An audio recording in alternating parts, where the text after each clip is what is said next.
Hey everybody, Ben here from DMC Films and Cinema Black Studios, and today I'm talking about 6 tricks to help you make better landscapes.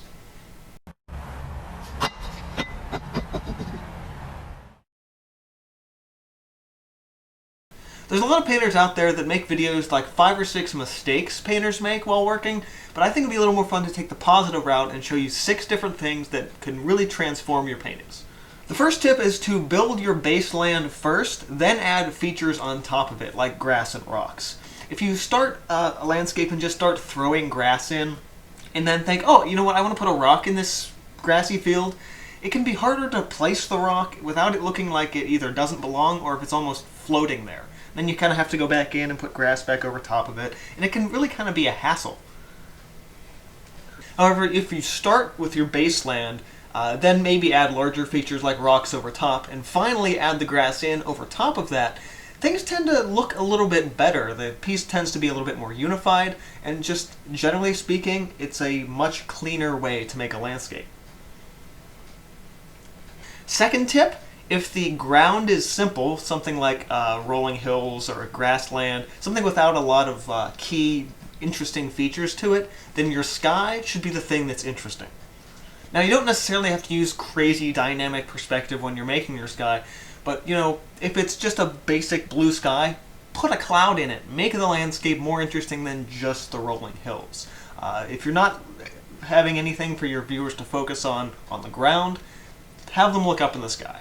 And I can guarantee you'll have a much better painting. Third tip, I'm going to call layers upon layers. Now, what exactly do I mean by this? Well, I don't necessarily mean layers of paint on top of layers of paint, which is important, don't get me wrong. I'm instead talking about the different parts of the painting, rather than just doing foreground, background, or simply foreground, middle ground, background. I'm talking about adding a lot of different layers and a lot of different sort of perspectives in the scene. So rather than just having a simple, okay, this is the thing in the front, and then there's some, I guess, lower middle area in the back, and then maybe you see some mountains in the distance.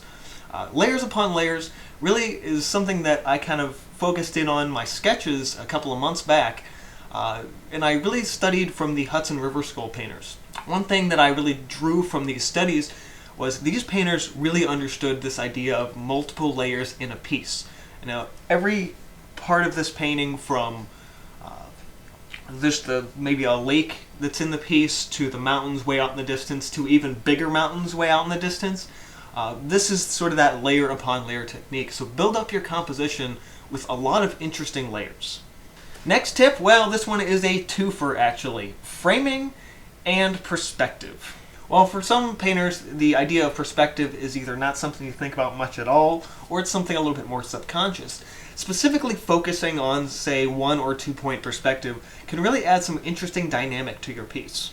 Focusing the size and shapes of rocks and trees to match a certain perspective will really draw the viewer's eye in and make your piece significantly more interesting. For 2 point perspective, I really love doing sort of crossing paths that kind of come right in front of the viewer and then branch out to two different vanishing points.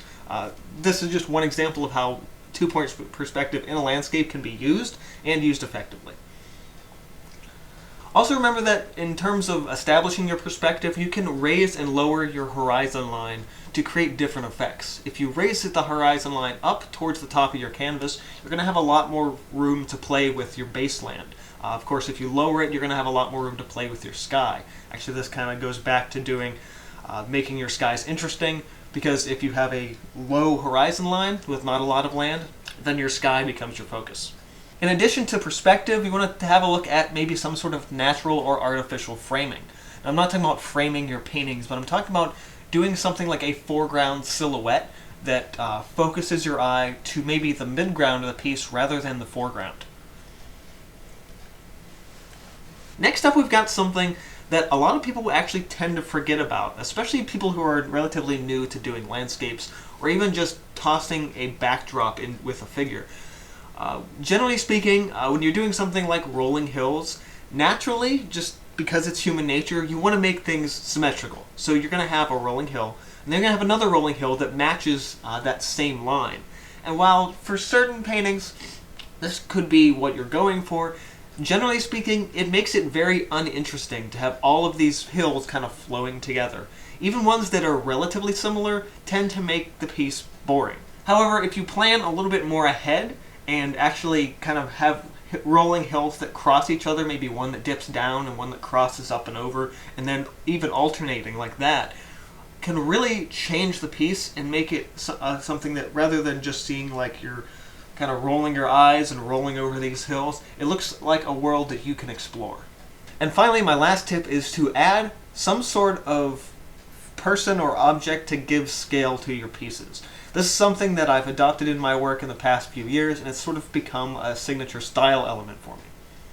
Whether you're doing a tiny little figure or some sort of a recognizable object like a can of pop or maybe a log cabin or something, these objects are sort of universally recognized as being a certain size. So placing something like this in your piece will give a understanding of scale.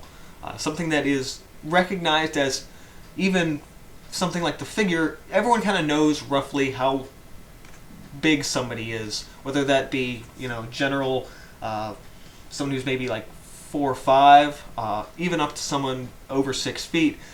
Putting a person or a figure in a scene, you're looking at just a universal recognition of this is roughly how big of a landscape, of an area that exists in this painting.